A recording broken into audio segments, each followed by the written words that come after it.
ਤੁਸੀਂ ਨਾ ਰਾਜੀਨਾਮਾ ਕੀਤਾ ਤੁਹਾਨੂੰ ਮਾਰ ਦੇਵਾਂਗੇ ਅਸੀਂ। ਕੌਣ ਕਹਿੰਦਾ ਇਹ ਗੱਲ? ਤੇ ਅਸੀਂ ਉਹਨੂੰ ਮਕਾਨ ਕਿਰਾਏ ਤੇ ਦੇ ਬੈਠੇ ਤੇ ਫਿਰ ਉਹ ਗੋਲੀਆਂ ਵੇਚਣੀਆਂ ਸ਼ੁਰੂ ਕਰਤੀਆਂ ਤੇ ਦੂਸਰੇ ਪਾਸੇ ਉਹਨੇ ਇਲਜ਼ਾਮ ਲਾਤਾ ਸਾਰੇ ਝੂਠਾ। 5 ਪਿੰਡਾਂ ਦੀ ਪੰਚਾਇਤ ਸਰਪੰਚ ਮੋਹਤਬਾਰ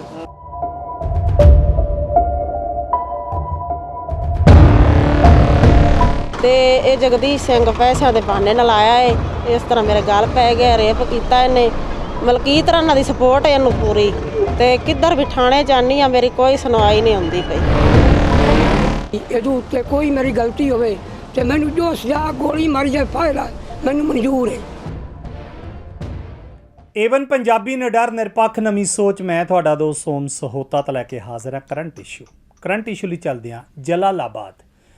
ਮੈਨੂੰ ਸੁਰਜੀਤ ਪਾਤਰ ਦੀਆਂ 2 ਕੁ ਸਤਰਾਂ ਯਾਦ ਆ ਰਹੀਆਂ ਨੇ ਕਿ ਇਸ ਅਦਾਲਤ 'ਚ ਬੰਦੇ ਬਿਰਖ ਹੋ ਗਏ, ਫੈਸਲੇ ਸੁਣਦਿਆਂ ਮੁੱਕ ਗਏ।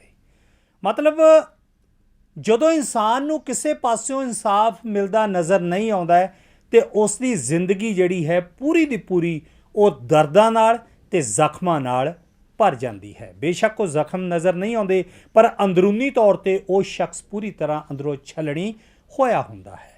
ਅਜਿਹੀ ਇੱਕ ਖਬਰ ਹੈ ਕਿ ਇੱਕ ਔਰਤ ਪਿਛਲੇ 1.5 ਸਾਲ ਤੋਂ ਇਨਸਾਫ ਲਈ ਦਰ ਭਟਕ ਰਹੀ ਹੈ ਪਰ ਅਜੇ ਤੱਕ ਉਸ ਨੂੰ ਇਨਸਾਫ ਮਿਲਦਾ ਨਜ਼ਰ ਨਹੀਂ ਆ ਰਿਹਾ। ਅਸਲ 'ਚ ਪੂਰਾ ਮਾਮਲਾ ਹੈ ਕੀ ਆ, ਪੂਰੀ ਜਾਣਕਾਰੀ ਦੇਣ ਵਾਸਤੇ ਜਲਾਲਾਬਾਦ ਤੋਂ ਮੇਰੇ ਨਾਲ ਅਰਵਿੰਦ ਤਨੇਜਾ ਜੀ ਜੁੜ ਚੁੱਕੇ ਨੇ। ਉਹਨਾਂ ਤੋਂ ਅਪਡੇਟ ਲੈਂਦੇ ਹਾਂ। ਤਨੇਜਾ ਸਾਹਿਬ, ਕੀ ਜਾਣਕਾਰੀ ਹੈ ਇਸ ਖਬਰ ਨੂੰ ਲੈ ਕੇ? ਜੀ ਬਿਲਕੁਲ ਸੋਤਾ ਜੀ, ਇਹ ਜਲਾਲਾਬਾਦ ਦਾ ਪਿੰਡ ਹੈਗਾ, ਸਬ ਡਿਵੀਜ਼ਨ ਜਲਾਲਾਬਾਦ ਦੇ ਅਧੀਨ ਆਉਂਦੀ ਹੈ ਚੌਂਕੀ ਘੁਬਾਇਆ ਦਾ ਇਹ ਮਾਮਲਾ ਹੈ, ਚੌਂਕੀ ਘੁਬਾਇਆ ਦੇ ਅਧੀਨ। ਔਰ ਇੱਥੇ ਮੈਂ ਤੁਹਾਨੂੰ ਦੱਸਣਾ ਚਾਹੁੰਦਾ ਕਿ ਘੁਬਾਇਆ ਮੇਨ ਤੋਂ ਸਿਰਫ 4 ਕਿਲੋਮੀਟਰ ਦੂਰ ਤੇ ਪਿੰਡ ਹੈ ਮਮਦੇਵਾਲਾ, ਜਿੱਥੇ ਕਿ ਉਕਤ ਜਿਹੜੀ ਔਰਤ ਹੈ ਰਾਜ ਰਾਣੀ, ਜਿਸ ਦਾ ਨਾਮ ਹੈ, ਇਸਦੇ ਵੱਲੋਂ ਇੱਕ ਕਮਰਾ ਜਿਹੜਾ ਹੈਗਾ ਵਾ ਉਹ ਕਿਰਾਏ ਤੇ ਲਿਆ ਜਾਂਦਾ। ਔਰ ਇਸ ਰਾਜ ਰਾਣੀ ਦੇ ਦੱਸਣ ਦੇ ਮੁਤਾਬਕ ਔਰ ਬਾਅਦ ਚੋਂ ਜਿਹੜਾ ਮਕਾਨ ਮਾਲਕ ਹੁੰਦਾ ਆ ਉਹਦੇ ਨਾਲ ਜਿਹੜਾ ਉਸ ਕਮਰੇ ਦਾ ਸੌਦਾ ਹੋ ਜਾਂਦਾ, ਯਾਨੀ ਕਿ ਜਿਹੜਾ ਇਹਨੇ ਕਿਰਾਏ ਤੇ ਲਿਆ ਹੁੰਦਾ ਉਹੀ ਇਹ ਮੁੱਲ ਲੈ ਲੈਂਦੀ ਹੈ। ਤਾਂ ਕੁਝ ਪੈਸੇ ਜਿਹੜੇ ਇਹਦੇ ਵੱਲੋਂ ਦੇ ਦਿੱਤੇ ਜਾਂਦੇ ਆ, ਜਦ ਕਿ ਕੁਝ ਜਿਹੜੀ ਆ ਉਹ ਬਕਾਇਆ ਹੁੰਦੀ ਆ। ਔਰ ਬਕਾਇਆ ਲੈਣ ਦੇ ਬਹਾਨੇ ਮਕਾਨ ਮਾਲਕ ਜਿਹੜਾ ਹੈਗਾ ਵਾ ਉਹ ਘਰ ਦੇ ਵਿੱਚ ਐਂਟਰ ਹੁੰਦਾ ਔਰ ਇਸ ਦੇ ਨਾਲ ਜਿਹੜਾ ਹੈਗਾ ਵਾ ਲੜਾਈ ਝਗੜਾ ਵੀ ਕਰਦਾ। ਔਰ ਉਸ ਤੋਂ ਬਾਅਦ ਜੋ ਇਸ ਦੇ ਮੁਤਾਬਕ ਕਿ ਇਸ ਦੇ ਨਾਲ ਜਿਹੜਾ ਕੀ ਹੈ ਰੇਪ ਹੋ ਜਾਂਦਾ। ਇਹ ਘਟਨਾ ਜਿਹੜੀ ਅੱਜ ਤੋਂ 1.5 ਸਾਲ ਪਹਿਲਾਂ ਦੀ ਹੈ। ਔਰ ਉਸ ਤੋਂ ਬਾਅਦ ਪੀੜਤ ਵੱਲੋਂ ਜਿਹੜਾ ਕਿ ਹਸਪੀਟਲ ਦਾ ਰੁੱਖ ਕੀਤਾ ਜਾਂਦਾ, ਉੱਥੇ ਜਿਹੜਾ ਕੀ ਹੈ ਮੈਡੀਕਲ ਇਸ ਦਾ ਕਰਵਾਇਆ ਜਾਂਦਾ। ਮੈਡੀਕਲ ਦੇ ਵਿੱਚ ਜਿਹੜਾ ਇਸ ਗੱਲ ਦੀ ਰਿਪੋਰਟ ਜਿਹੜੀ ਆ ਜਾਂਦੀ ਹੈ ਕਿ ਵਾਕਿਆ ਹੀ ਜਿਹੜਾ ਪੀੜਤ ਦੇ ਨਾਲ ਰੇਪ ਹੋਇਆ, ਪਰ ਉਸ ਦੇ ਬਾਵਜੂਦ ਵੀ ਜਿਹੜਾ ਪੁਲਿਸ ਦੇ ਵੱਲੋਂ ਮਾਮਲਾ ਜਿਹੜਾ ਹੈਗਾ ਦਰਜ ਨਹੀਂ ਕੀਤਾ ਜਾਂਦਾ। ਪਰ ਸੋਤਾ ਜੀ, ਇੱਥੇ ਦੂਸਰਾ ਪਹਿਲੂ ਵੀ ਦੱਸਣਾ ਜਿਹੜਾ ਉਹ ਬੜਾ ਜ਼ਰੂਰੀ ਸਮਝਦਾ ਮੈਂ, ਕਿਉਂਕਿ ਜਦ ਜੋ ਆਰੋਪ ਜਗਦੀਸ਼ ਕੁਮਾਰ ਦੇ ਉੱਤੇ ਲਗਾਏ ਗਏ ਆ, ਜਦ ਜਗਦੀਸ਼ ਕੁਮਾਰ ਨੂੰ ਅਤੇ ਪੁਲਿਸ ਨੂੰ ਅਸੀਂ ਮਿਲੇ ਆ ਤਾਂ ਸਾਰਾ ਥੋੜਾ ਜਿਹਾ ਮਾਮਲਾ ਸਮਝਣ ਦੇ ਵਿੱਚ ਸਾਨੂੰ ਵੀ ਆਸਾਨੀ ਹੋਈ ਤੇ ਮੈਂ ਅੱਗੇ ਹੁਣ ਤੁਹਾਨੂੰ ਸਮਝਾ ਵੀ ਸਕਦਾ। ਉਹਨਾਂ ਦੇ ਜਗਦੀਸ਼ ਕੁਮਾਰ ਦਾ ਇਹ ਕਹਿਣਾ ਹੈ ਕਿ ਇਹ ਔਰਤ ਉਸਦੇ ਮਕਾਨ ਦੇ ਵਿੱਚ ਕਿਰਾਏ ਤੇ ਰਹਿਣ ਦੇ ਵਾਸਤੇ ਆਈ ਸੀ ਔਰ ਇਸ ਦੇ ਪਿਛੋਕੜ ਬਾਰੇ ਜਿਹੜਾ ਹੈ ਉਸ ਨੂੰ ਨਹੀਂ ਪਤਾ ਸੀ। ਅਤੇ ਜਦ ਉਸ ਨੂੰ ਪਤਾ ਲੱਗਾ ਕਿ ਇਹਦਾ ਪਿਛੋਕੜ ਜਿਹੜਾ ਹੈਗਾ ਇਹ ਨਸ਼ਾ ਤਸਕਰੀ ਵਰਗੇ ਜਿਹੜੇ ਇਲਜ਼ਾਮ ਹੈ ਇਸ ਔਰਤ ਦੇ ਪਹਿਲਾਂ ਵੀ ਹੈਗੇ ਆ, ਉਹਦੇ ਵਿੱਚ ਲਿਪਤ ਹੈ, ਤਾਂ ਇਸ ਦੇ ਵੱਲੋਂ ਉਸ ਨੂੰ ਕਮਰਾ ਖਾਲੀ ਕਰਨ ਦੀ ਗੱਲ ਆਖੀ ਗਈ। ਪਰ ਇਹ ਖਾਲੀ ਨਹੀਂ ਕਰਨਾ ਚਾਹੁੰਦੇ ਸੀ, ਜਿਸ ਦੇ ਵਿਰੋਧ ਵਜੋਂ ਜਿਹੜਾ ਕੀ ਹੈ ਇਹ ਸਾਰੀ ਜਿਹੜੀ ਹੈ ਇੱਕ ਸਾਜ਼ਿਸ਼ ਰਚੀ ਗਈ, ਕਹਾਣੀ ਘੜੀ ਗਈ ਇਸ ਦੇ ਜਗਦੀਸ਼ ਕੁਮਾਰ ਦੇ ਖਿਲਾਫ। ਸਾਰਾ ਮਸਲਾ ਜਿਹੜਾ ਹੈ ਉਹ ਕਬਜ਼ਾ ਕਰਨ ਦਾ ਮਸਲਾ ਦੱਸਿਆ ਜਾ ਰਿਹਾ। ਜਗਦੀਸ਼ ਕੁਮਾਰ ਦਾ ਇੱਥੇ ਇਹ ਵੀ ਕਹਿਣਾ ਕਿ 5 ਪਿੰਡਾਂ ਦੀਆਂ ਪੰਚਾਇਤਾਂ ਲੈ ਕੇ ਉਹ ਥਾਣਾ ਜਿਹੜਾ ਕੀ ਹੈ ਘੁਬਾਇਆ ਪੈਂਦਾ ਹੈ ਔਰ ਉੱਚ ਅਫਸਰਾਂ ਦੇ ਕੋਲੇ ਵੀ ਪਹੁੰਚਿਆ। ਉੱਥੇ ਹਰੇਕ ਗੱਲ ਤੇ ਔਰਤ ਜਿਹੜੀ ਹੈ ਉੱਥੇ ਝੂਠੀ ਸਾਬਤ ਹੋਈ ਹੈ। ਕਿਤੇ ਵੀ ਜਿਹੜਾ ਹੈ ਇਹ ਜਿਹੜਾ ਕੀ ਹੈ ਆਪਣਾ ਪੱਖ ਜਿਹੜਾ ਮਜ਼ਬੂਤੀ ਨਾਲ ਨਹੀਂ ਰੱਖ ਸਕੀ। ਇਹ ਸਾਰੇ ਮਾਮਲੇ ਤੋਂ ਜਿਹੜਾ ਕੀ ਹੈ ਆਰੋਪ ਪ੍ਰਤਿਆਰੋਪ ਦਾ ਜਿਹੜਾ ਕੀ ਸਾਹਮਣੇ ਆ ਰਿਹਾ ਹੈ ਕਿ ਔਰਤ ਦੇ ਵੱਲੋਂ ਜਿਹੜੇ ਆਰੋਪ ਲਗਾਏ ਜਾ ਰਹੇ ਆ ਕਿ ਮੇਰੀ ਜਿਹੜੀ ਹੈ ਸੁਣਵਾਈ ਨਹੀਂ ਹੋ ਰਹੀ। ਜਿਹੜੇ ਹੈ ਆਰੋਪੀ ਹੈਗੇ ਆ ਉਹ ਪੋਲੀਟੀਕਲ ਬੰਦੇ ਆ, ਪੋਲੀਟੀਕਲ ਵੀ ਉਹਨਾਂ ਦੀ ਜਿਹੜੀ ਬੈਕਗਰਾਊਂਡ ਹੈ ਉਸਦੇ ਚੱਲਦੇ ਪੁਲਿਸ ਜਿਹੜੀ ਹੈ ਉਹ ਮੇਰੀ ਸੁਣਵਾਈ ਨਹੀਂ ਕਰਦੀ। ਜਦ ਕਿ ਦੂਸਰੇ ਪਾਸੇ ਜਿਹੜੇ ਆਰੋਪੀ ਹੈ ਉਸਦਾ ਇਹ ਕਹਿਣਾ ਕਿ ਇਹ ਮਕਾਨ ਨੂੰ ਦੱਬਣ ਦੀ ਨੀਅਤ ਦੇ ਨਾਲ ਜਿਹੜਾ ਇਹ ਸਾਰਾ ਇਹ ਡਰਾਮਾ ਕੀਤਾ ਗਿਆ ਉਹ ਬੇਕਸੂਰ ਹੈ। 5 ਪਿੰਡਾਂ ਦੀ ਪੰਚਾਇਤ ਹੈ ਜਿਹੜੀ ਉਸ ਦੇ ਨਾਲ ਖੜੀ ਹੈ, ਉਸ ਦੀ ਗਵਾਹੀ ਭਰਦੀ। ਜੀ, ਇਸ ਸੰਬੰਧ ਵਿੱਚ ਕਿਸੇ ਨਾਲ ਗੱਲਬਾਤ ਕੀਤੀ? ਜੀ ਬਿਲਕੁਲ, ਇਸ ਸੰਬੰਧ ਦੇ ਵਿੱਚ ਚੌਂਕੀ ਇੰਚਾਰਜ ਹਰਮੇਸ਼ ਕੁਮਾਰ ਨਾਲ ਗੱਲ ਕੀਤੀ ਗਈ ਸੀ ਘੁਬਾਇਆ ਚੌਂਕੀ ਦੇ ਵਿੱਚ। ਉਹਨਾਂ ਦਾ ਇਹ ਕਹਿਣਾ ਕਿ ਉਹ ਜਿਹੜਾ ਕੀ ਹੈ 3-4 ਮਹੀਨੇ ਤੋਂ ਡਿਊਟੀ ਤੇ ਤੈਨਾਤ ਨੇ। ਇਸ ਤੋਂ ਪਹਿਲਾਂ ਜਿਹੜਾ ਅਫਸਰ ਜਿਹੜੇ ਤੈਨਾਤ ਸੀ ਉਹਨਾਂ ਦੇ ਵੱਲੋਂ ਇੱਕ ਰਪਟ ਲਿਖੀ ਗਈ ਸੀ ਇਸ ਪੂਰੇ ਮਾਮਲੇ ਦੇ 25/5/2019 ਨੂੰ ਕਿ ਉਕਤ ਔਰਤ ਦੇ ਵੱਲੋਂ ਮੈਡੀਕਲ ਕਰਵਾਇਆ ਗਿਆ ਸੀ ਫਾਜ਼ਿਲਕਾ ਸਿਵਲ ਹਸਪੀਟਲ ਦੇ ਵਿੱਚ, ਔਰ ਉੱਥੇ ਜਿਹੜਾ ਕਿ ਬਿਆਨ ਲੈਣ ਦੇ ਲਈ ਪੁਲਿਸ ਪਹੁੰਚੀ ਸੀ ਪਰ ਉੱਥੇ ਹਾਜ਼ਰ ਨਹੀਂ ਸੀ। ਉਸ ਤੋਂ ਬਾਅਦ ਇਸ ਨੂੰ ਬਾਰ-ਬਾਰ ਜਿਹੜਾ ਬਿਆਨ ਦੇਣ ਦੇ ਲਈ ਥਾਣੇ ਬੁਲਾਇਆ ਗਿਆ। ਥਾਣੇ ਹਾਜ਼ਰ ਵੀ ਹੋਈ ਹੈ ਇਹ ਔਰਤ ਆਪਣੇ ਜਵਾਈ ਦੇ ਨਾਲ, ਲੇਕਿਨ ਇਸ ਦੇ ਵੱਲੋਂ ਜਿਹੜੇ ਬਿਆਨ ਹੈ ਉਹ ਕਲਮਬੰਦ ਨਹੀਂ ਕਰਵਾਏ ਗਏ ਔਰ ਪੁਲਿਸ ਦੇ ਵੱਲੋਂ ਉਸੇ ਜਿਹੜਾ ਕੀ ਹੈ ਉਸੇ ਤਰ੍ਹਾਂ ਹੀ ਅੱਗੇ ਦੀ ਜਿਹੜੀ ਕਾਰਵਾਈ ਅਮਲ 'ਚ ਲਿਆਂਦੀ ਗਈ, ਕਿਉਂਕਿ ਜਦੋਂ ਤੱਕ ਪੀੜਤ ਜਿਹੜਾ ਉਹ ਬਿਆਨ ਦਰਜ ਨਹੀਂ ਕਰਵਾਉਂਦਾ ਉਦੋਂ ਤੱਕ ਪੁਲਿਸ ਜਿਹੜੀ ਹੈ ਉਹ FIR ਲਾਂਚ ਨਹੀਂ ਕਰ ਸਕਦੀ, ਉਦੋਂ ਤੱਕ ਜਿਹੜੀ ਅੱਗੇ ਦੀ ਕਾਰਵਾਈ ਨਹੀਂ ਕਰ ਸਕਦੀ। ਪਰ ਫਿਲਹਾਲ ਉਹਨਾਂ ਦਾ ਇਹ ਵੀ ਕਹਿਣਾ ਹੈ ਕਿ ਇਸ ਪੂਰੇ ਮਾਮਲੇ ਨੂੰ ਹੁਣ ਜ਼ਿਲ੍ਹੇ ਦੇ SPH ਸਾਹਿਬ ਖੁਦ ਦੇਖ ਰਹੇ ਨੇ।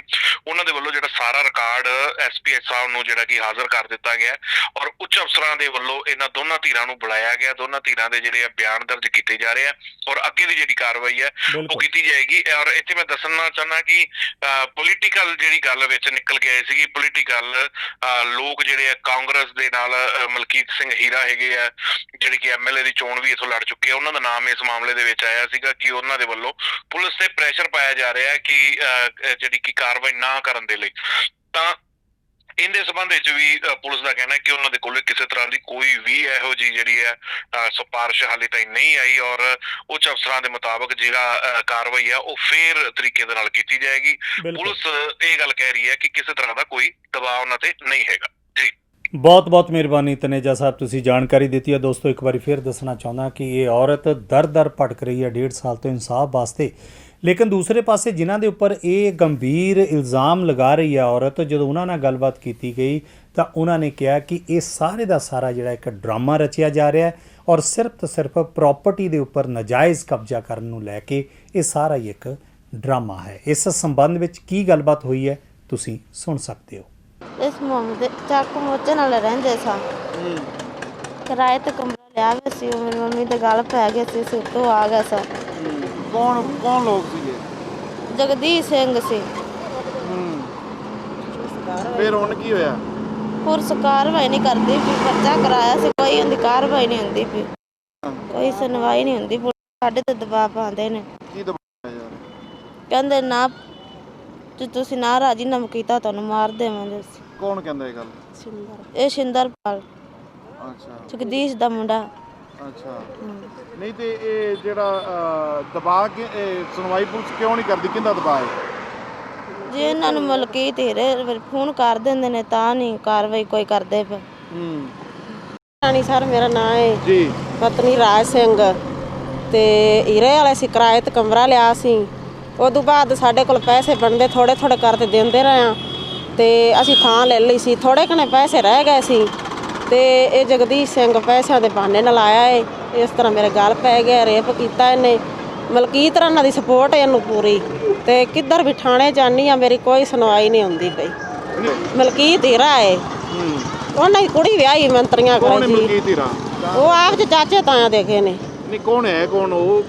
ਕਾਂਗਰਸ ਦਾ ਬੰਦਾ ਏ। ਅੱਛਾ, ਤੇ ਮੇਰੀ ਕੋਈ ਸੁਣਵਾਈ ਨਹੀਂ ਹੁੰਦੀ ਪਈ। ਪੈਸਿਆਂ ਦੇ ਬਹਾਨੇ ਨਾਲ ਆਇਆ ਏ ਤੇ ਮੇਰੇ ਨਾਲ ਰੇਪ ਕੀਤਾ ਏ ਤੇ ਕੋਈ ਕਿੱਥੇ ਵੀ ਜਾਣੀ ਆ ਮੇਰੀ ਕੋਈ ਸੁਣਵਾਈ ਨਹੀਂ ਹੁੰਦੀ ਪਈ। ਸਾਰਿਆਂ ਪਾਸੇ ਦਰਖਾਸਤਾਂ ਲਾਈਆਂ ਨੇ, SSP ਗਈਆਂ, ਚੌਂਕੀ ਘਵਾਇਆ, ਕਿਤੇ ਨਹੀਂ ਮੇਰੀ ਸੁਣਵਾਈ ਹੋ ਰਹੀ। ਕਿੰਨਾ ਚਿਰ ਹੋ ਗਿਆ? 1.5 ਸਾਲ ਹੋ ਗਿਆ। ਅੱਛਾ, ਕੀ ਕਹਿੰਦੇ ਨੇ? ਕੋ ਦਬਾਅ ਪਾਉਂਦੇ ਨੇ, ਕਹਿੰਦੇ ਨੇ ਪੈਸੇ ਲੈ ਲੈ, ਰਾਜੀਨਾਮਾ ਕਰ ਲੈ ਤੂੰ। ਉਹਦੇ ਮੁੰਡੇ ਵੀ ਕਹਿੰਦੇ ਨੇ ਜੇ ਤੂੰ ਸਾਡਾ ਡੈਡੀ ਅੰਦਰ ਗਿਆ ਚੱਲਾ ਜੇਲ੍ਹ 'ਚ ਅਸੀਂ ਵੱਢ ਕੇ ਜਾਵਾਂਗੇ। ਦਬਾਅ ਪਾਉਂਦੇ ਨੇ ਮੇਰੇ ਤੇ। ਕਿੰਨੇ ਬੱਚੇ ਆ ਤੁਹਾਡੇ? ਮੇਰੇ ਕੋਲ 4 ਬੱਚੇ, 3 ਕੁੜੀਆਂ 1 ਮੁੰਡਾ। ਕੀ ਮੰਗ ਕਰਦੇ ਹੋ? ਬਸ ਕਾਰਵਾਈ ਹੋਣੀ ਚਾਹੀਦੀ, ਆਪਾਂ ਨੂੰ ਇਨਸਾਫ ਚਾਹੀਦਾ। ਹੋਰ ਆਪਾਂ ਨੂੰ ਰਾਜ ਰਾਣੀ। ਕਿਹੜਾ ਪਿੰਡ ਆ ਤੁਹਾਡਾ? ਸਕੇਰਾ ਉਂਝ ਮੰਮਦੇ ਵਾਲੇ ਰਹਿੰਦੇ ਪਏ ਆ ਜਗ੍ਹਾ ਇੱਥੇ। ਹਾਂਜੀ, ਜਿਹੜਾ ਆਰੋਪੀ ਤੁਸੀਂ ਦੱਸ ਰਹੇ ਹੋ ਜਗਦੀਸ਼, ਉਹ ਕਿਹੜੇ ਪਿੰਡ ਦਾ ਹੈ? ਉਹ ਹੀਰੇ ਵਾਲੇ ਦਾ, ਚੱਕ ਮੋਚਣ ਵਾਲੇ ਦਾ। ਮੇਰਾ ਨਾਮ ਹੈ ਜਗਦੀਸ਼ ਸਿੰਘ ਜੀ। ਜੀ। ਤੇ ਅਸੀਂ ਉਹਨੂੰ ਮਕਾਨ ਕਿਰਾਏ ਤੇ ਦੇ ਬੈਠੇ ਜੀ। ਤੇ ਫਿਰ ਉਹ ਗੋਲੀਆਂ ਵੇਚਣੀਆਂ ਸ਼ੁਰੂ ਕਰਤੀਆਂ ਤੇ ਦੂਸਰੇ ਪਾਸੇ ਉਹਨੇ ਇਲਜ਼ਾਮ ਲਾਤਾ ਸਾਰੇ ਝੂਠਾ।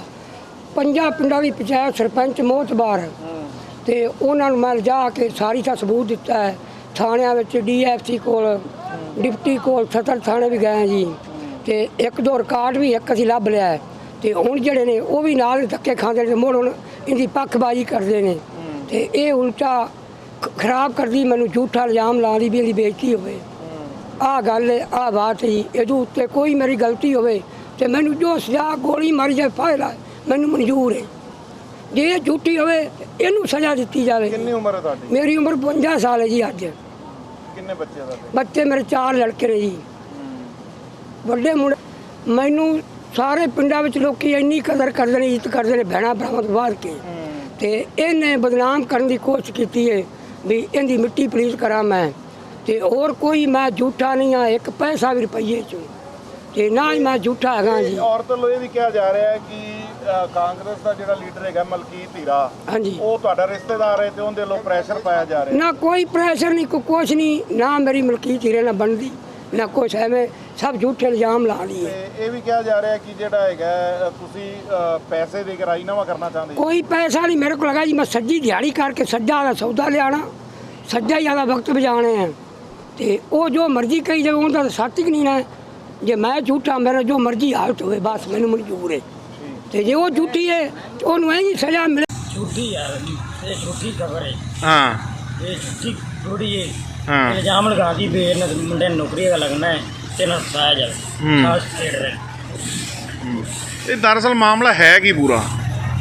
पूरा मामला ये कि साढ़े किराए कमरे च बहती ते पंचायत थ्रू उठाया गया थी ते इन्हें झूठा इल्जाम मेरे बापू जी ते लगा दिया। ਮਤਲਬ ਕਿ ਇਹ ਮਕਾਨ ਛੱਡਣਾ ਨਹੀਂ ਚਾਹੁੰਦੀ ਸੀ? हाँ जी कब्जा करना चाहते थे। ਅੱਛਾ ਠੀਕ ਠੀਕ। ਹੁਣ ਤੁਸੀਂ ਕੀ ਮੰਗ ਕਰਦੇ ਹੋ ਫਿਰ? असं मांग करने भी बापू जी फैसला किया जाए न्याय तो न्याय हो। ਨਹੀਂ ਜੀ ਇਹ ਐਕਚੁਅਲੀ ਇਹਦੀ ਕੰਪਲੇਂਟ ਤੇ ਇਹਨੇ ਆਨਲਾਈਨ ਕੰਪਲੇਂਟਾਂ ਪਾਈਆਂ ਸੀ ਅਫਸਰਾਂ ਨੂੰ। ਉਹਦੇ ਮੁਤਾਬਕ ਜਦੋਂ ਮੈਂ ਤਾਂ ਹੁਣ 3-4 ਮਹੀਨੇ ਹੋ ਗਏ ਲੱਗਿਆ ਜੀ ਉਹਦੇ ਮੁਤਾਬਕ ਅਸੀਂ ਰਿਕਾਰਡ ਵਾਚਿਆ 27/5 ਨੂੰ ਇਹ ਮੁਤਾਬਕ ਰਿਕਾਰਡ 27/5/19 ਨੂੰ ਦਾਖਲ ਹੋਈ ਸਿਵਲ ਹਸਪਤਾਲ ਰੇਪ ਕੇਸ ਸੰਬੰਧੀ ਤੇ ਉਸ ਪ੍ਰਤੀ ਉਸ ਟਾਈਮ ਦੇ ਚੌਂਕੀ ਇੰਚਾਰਜ ਕਿਸ਼ੋਰ ਚੰਦ ਜੀ ਸਬ ਇੰਸਪੈਕਟਰ ਸੀਗੇ। ਉਹਨਾਂ ਨੇ ਇਹਦਾ ਬਿਆਨ ਦਰਜ ਕਰਨ ਲਈ ਬਹੁਤ ਹੀ ਜ਼ਿਆਦਾ ਇਹਨੂੰ ਬਿਆਨ ਲੈਣ ਲਈ ਕੋਸ਼ਿਸ਼ ਕੀਤੀ ਪਰ ਇਹਨਾਂ ਨੇ ਉਹਨਾਂ ਨੂੰ ਬਿਆਨ ਨਹੀਂ ਲਿਖਾਇਆ। ਇਹ ਚੌਂਕੀ 'ਚ ਹਾਜ਼ਰ ਆ ਕੇ ਵੀ ਆਪਦੇ ਜਵਾਈ ਨਾਲ ਹਾਜ਼ਰ ਆਈ ਸੀ ਉਹਨਾਂ ਦੇ ਰਿਕਾਰਡ ਲਿਖਣ ਮੁਤਾਬਕ ਤੇ ਰਿਕਾਰਡ ਮੁਤਾਬਕ ਤੇ ਇਹਨੇ ਆਪਦੇ ਜਵਾਈ ਦੇ ਨਾਲ ਹਾਜ਼ਰ ਆ ਕੇ ਵੀ ਬਿਆਨ ਨਹੀਂ ਲਿਖਾਇਆ ਉਹਦੇ ਵਾਰ-ਵਾਰ ਕਹਿਣ ਤੇ ਉਹਨਾਂ ਨੇ ਉਸੇ ਆਧਾਰ ਤੇ ਅਫਸਰਾਂ ਨਾਲ ਉਸ ਟਾਈਮ ਤੇ ਗੱਲ ਕਰਕੇ ਉਹਨਾਂ ਨੇ ਰਪਟ ਦਰਜ ਹੋਏ ਨਾਮ 'ਚ ਕੀਤੀ ਹੋਈ ਹੈ ਜਿਹੜੀ ਰਿਕਾਰਡ ਦੇ ਨਾਲ ਉਹ ਰਪਟ ਲਾਫਾ। ਪਰ ਹੁਣ ਜਿਹੜੀ ਇਹਦੀ ਇਨਕੁਆਇਰੀ ਸ਼੍ਰੀਮਾਨ ਐਸਪੀ ਸਾਹਿਬ SPH ਸਾਹਿਬ ਫਾਜ਼ਿਲਕਾ ਕਰ ਰਹੇ ਨੇ ਤੇ ਅੱਜ ਵੀ ਇਹ ਦੋਨੇ ਪਾਰਟੀਆਂ ਨੂੰ ਅਸੀਂ ਉੱਥੇ ਪ੍ਰਵਾਨਾ ਨੂੰ ਤਮੀਲ ਕਰਾ ਕੇ ਉੱਥੇ ਭੇਜਿਆ ਗਿਆ। ਉੱਥੇ ਵੀ ਅੱਜ ਬਿਆਨ ਨੂੰ ਲਿਖਾ ਕੇ ਆਏ ਨੇ। ਜੋ ਅਫਸਰ ਵੇਖਣਗੇ ਜੋ ਅਸਲੀਅਤ ਹੋਈ ਉਹਦੇ ਮੁਤਾਬਕ ਹੁਕਮ ਦੇਣ। ਵੱਲੋਂ ਇਹ ਵੀ ਆਰੋਪ ਲਗਾਇਆ ਜਾ ਰਿਹਾ ਕਿ ਕੋਈ ਕਾਂਗਰਸ ਦਾ ਲੀਡਰ ਹੈਗਾ ਉਸ ਦੇ ਵੱਲੋਂ ਦਬਾਅ ਪਾਇਆ ਜਾ ਰਿਹਾ ਉਹ ਦਬਾਅ ਦੇ ਚੱਲਦੇ ਆ ਜਿਹੜਾ ਪੁਲਿਸ ਕਾਰਵਾਈ ਨਹੀਂ ਕਰ ਰਹੀ। ਨਹੀਂ ਸਰ ਇਹ ਤਾਂ ਫਿਰ ਉਸ ਟਾਈਮ ਦੇ ਇੰਚਾਰਜ ਦੱਸਦੇ ਜੇ ਮੇਰੇ ਹੁੰਦਿਆਂ ਤਾਂ ਕਿਸੇ ਦਾ ਮੈਨੂੰ ਫੋਨ ਨਹੀਂ ਆਇਆ ਵੀ ਕਿਸੇ ਤਫਤੀਸ਼ ਤੁਸੀਂ ਆਹ ਨਹੀਂ ਕਰਨਾ ਉਹ ਨਹੀਂ ਕਰਨਾ। ਕਿਸੇ ਲੀਡਰ ਦਾ ਫੋਨ ਨਹੀਂ ਆਇਆ ਜੀ। ਸਾਨੂੰ ਸਾਡੇ ਅਫਸਰਾਂ ਸਾਹਿਬਾਨ ਸੀਨੀਅਰ ਅਫਸਰਾਂ ਵੱਲੋਂ ਵੀ ਹੁਕਮ ਨੇ ਵੀ ਬਿਲਕੁਲ ਜਾਇਜ਼ ਕੰਮ ਕਰਨਾ ਕੋਈ ਨਜਾਇਜ਼ ਨਹੀਂ ਕਰਨਾ। ਇਹ ਸੀ ਹੁਣ ਤੱਕ ਦੀ ਅਪਡੇਟ। ਨਵੀਆਂ ਤੇ ਤਾਜ਼ਾ ਖਬਰਾਂ ਲਈ ਜੁੜੇ ਰਹੋ ਏਵਨ ਪੰਜਾਬੀ ਟੀਵੀ ਦੇ ਨਾਲ। ਮੈਂ ਆਪਣੇ ਇਹ ਮੋਢਿਆਂ ਤੇ ਗੋਡਿਆਂ ਤੋਂ ਬਹੁਤ ਦੁਖੀ ਸੀ। ਮੇਰੇ ਲਈ ਤਾਂ ਤੁਰਨਾ ਫਿਰਨਾ ਵੀ ਇੰਨਾ ਔਖਾ ਹੋਇਆ ਸੀ ਮੈਂ ਦੱਸ ਵੀ ਨਹੀਂ ਸਕਦਾ। ਪਰ ਜਦ ਤੋਂ ਮੈਨੂੰ ਫੀ ਰਿਲੀਫ ਮਿਲਿਆ 2.5-3 ਮਹੀਨੇ ਇਸਤੇਮਾਲ ਕਰਨ ਤੋਂ ਬਾਅਦ ਗੋਡੇ ਵੀ ਓਕੇ ਮੋਢੇ ਵੀ ਓਕੇ। ਜੇ ਤੁਸੀਂ ਵੀ ਕਿਸੇ ਇਸ ਤਰ੍ਹਾਂ ਦੀ ਬਿਮਾਰੀ ਤੋਂ ਪਰੇਸ਼ਾਨ ਹੋ ਤੇ ਬੇਝਿਜਕ ਹੋ ਕੇ ਇਸ ਨੂੰ ਇਸਤੇਮਾਲ ਕਰੋ। ਸਿਰਫ 2.5-3 ਮਹੀਨੇ ਇਹ 125 ਬਿਮਾਰੀਆਂ ਤੱਕ ਦਾ ਇਲਾਜ ਕਰ ਸਕਦਾ ਹੈ। ਫੀ ਰਿਲੀਫ ਹਮੇਸ਼ਾ ਯਾਦ ਰੱਖੋ। ਬਸ ਕੁਝ ਦਿਨਾਂ ਤੋਂ ਮੈਨੂੰ ਬਾਲਾਂ ਦੀ ਬੜੀ ਸਮੱਸਿਆ ਸੀ। ਮੇਰੇ ਬਾਲ ਝੜਨੇ ਸ਼ੁਰੂ ਹੋ ਗਏ ਸੀ। ਮੈਨੂੰ ਮੇਰੇ ਦੋਸਤ ਨੇ ਆਇਲ ਫੀ ਰਿਲੀਫ ਵਾਲੇ ਦੱਸਿਆ। ਮੈਂ ਇਹ ਤੇਲ 3 ਕੁ ਮਹੀਨੇ ਲਾਣਾ ਆਪਣੇ ਸਿਰ ਤੇ ਅਪਲਾਈ ਕੀਤਾ। ਇਹ ਬਿਲਕੁਲ ਆਯੁਰਵੈਦਿਕ ਤੇਲ ਹੈ। ਇਹਦਾ ਕੋਈ ਸਾਈਡ ਇਫੈਕਟ ਨਹੀਂ ਹੈ ਤੇ ਮੇਰੇ ਬਾਲ ਜਿਹੜੇ ਗੰਜਪਣ ਪੈਣਾ ਸ਼ੁਰੂ ਹੋ ਗਿਆ ਸੀ ਉਹ ਦੁਬਾਰਾ ਆਉਣ ਲੱਗ ਗਏ ਤੇ ਮੈਨੂੰ ਤਾਂ ਬੜਾ ਫਾਇਦਾ ਦਿੱਤਾ ਇਸ ਨੇ। ਜੇ ਤੁਹਾਨੂੰ ਵੀ ਕਿਸੇ ਇਸ ਤਰ੍ਹਾਂ ਦੀ ਪ੍ਰੋਬਲਮ ਦਾ ਤੁਸੀਂ ਸਾਹਮਣਾ ਕਰ ਰਹੇ ਹੋ ਤਾਂ ਇਹ ਤੇਲ ਲਾਣਾ ਨਾ ਭੁੱਲੋ। ਕਿਤੇ ਨਾ ਕਿਤੇ ਅਸੀਂ ਆਪਣੇ ਬਾਲਾਂ ਕਰਕੇ ਸ਼ਰਮ ਫੀਲ ਕਰਦੇ ਹਾਂ ਕਿ ਸੋਸਾਇਟੀ 'ਚ ਬੈਠੇ ਹਾਂ ਕਿ ਕੋਈ ਮਜ਼ਾਕ ਨਾ ਕਰ ਰਿਹਾ ਹੋਏ। ਪਰ ਥੈਂਕਸ ਟੂ ਫ੍ਰੀ ਲੀਫ ਜਿਹਨੇ ਮੇਰਾ ਇਹ ਕੌਨਫੀਡੈਂਸ ਬਿਲਡ ਕੀਤਾ ਜਿਹਦੇ ਲਗਾਉਣ ਨਾਲ ਮੈਂ ਮਾਰਕੀਟ 'ਚ ਹੁਣ ਬੜਾ ਹੀ ਕੌਨਫੀਡੈਂਟ ਹਾਂ ਔਰ ਇਹਦੇ ਨਾਲ ਮੈਨੂੰ ਬੜਾ ਫਾਇਦਾ ਹੋਇਆ। ਅਤੇ ਮੈਨੂੰ ਸਰਵਾਈਕਲ ਦੀ ਵੀ ਦਿੱਕਤ ਸੀ ਤੇ ਉਹਦੇ ਨਾਲ ਵੀ ਮੈਨੂੰ ਬੜਾ ਰਿਲੀਫ ਮਿਲਿਆ। ਇਹ ਯੂਜ਼ ਕਰੋ ਤੇ ਮੈਂ ਪ੍ਰੈਕਟੀਕਲ ਯੂਜ਼ ਕਰ ਰਿਹਾ।